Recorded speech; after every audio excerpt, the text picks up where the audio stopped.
श्रीपुर के पांडुवंश अथवा सोमवंश कालांतर के शिलालेख में इस वंश के आदि पुरुष का नाम उदय मिलता है।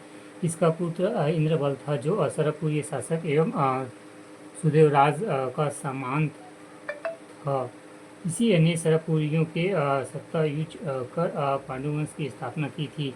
नन्नाराज प्रथम इंद्रबल के 4 पुत्र थे। इसमें सबसे बड़ा पुत्र नन्नाराज प्रथम था। यह इंद्रबल का उत्तराधिकारी हुआ। इसी काल में पांडुवंश का राज्य विस्तार एक बड़े भूभाग में हो चुका था। इसमें एक शेष तीनों भाइयों ने मंडलाधिपति के रूप में स्थापित किया।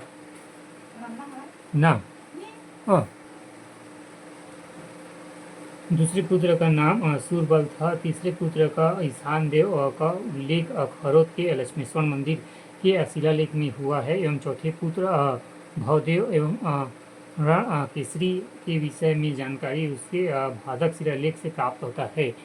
छत्तीसगढ़ का स्वर्ण युग सोमवंश के शासन महाश्रीगुप्त बालार्जुन का लगभग 1300 साल पुराना इतिहास छत्तीसगढ़ का स्वर्ण युग माना जाता है। इस मान्यता मुहर तब लगी जब सिरपुर ने इस शासक के 27 ताम्रपत्र एवं 9 सेट की निधि एक साथ मिली एवं किसी एक ही शासक के इनके प्राचीन ताम्रपत्र इस तादाद में अब तक कहीं प्राप्त नहीं हुआ है।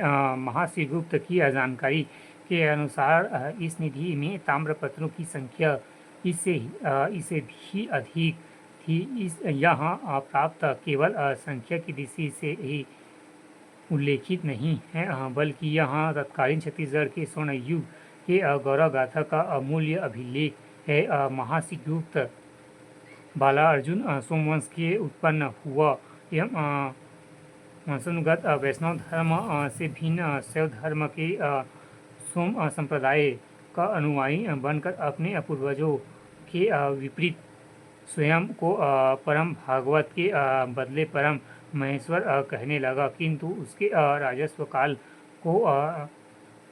काल में माता वाटसा द्वारा बनाया गया विष्णु मंदिर, जो अब सिरपुर के लक्ष्मण मंदिर के नाम से जाना जाता है, और बौद्ध आचार्यों को उसके द्वारा दिए गए दान से उसकी धार्मिक समुन्नता का परिचय मिलता है। वाटसा के सिरपुर शिलालेख की प्रशस्ति अतियोक्ति पूर्ण होगी, किंतु उससे इस महान शासक के सद्गुणों, क्षमता और शक्ति का साफ भानुमान जरूर होता है।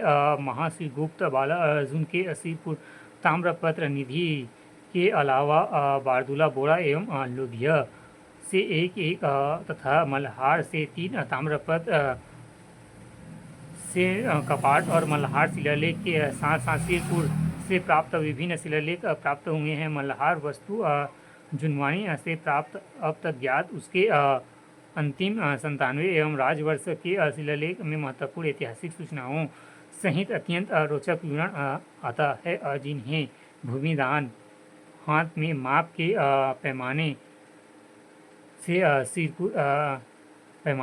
दिया गया है। सिरपुर ताम्रपत्र निधि से मिलने वाले ऐतिहासिक जानकारी के साथ ही तत्कालीन राजधानी श्रीपुर में राजा परिवार के सदस्यों द्वारा दिए गए दान का जिक्र है, और यह शैव संप्रदाय का अत्यंत महत्वपूर्ण शाखा का पता चलता है। निसंदेह महाश्रीगुप्त बालार्जुन इन्हीं शैव सोम संप्रदाय के आचार्यों से दीक्षा होकर परम महेश्वर की उपाधि धारण बना होगा।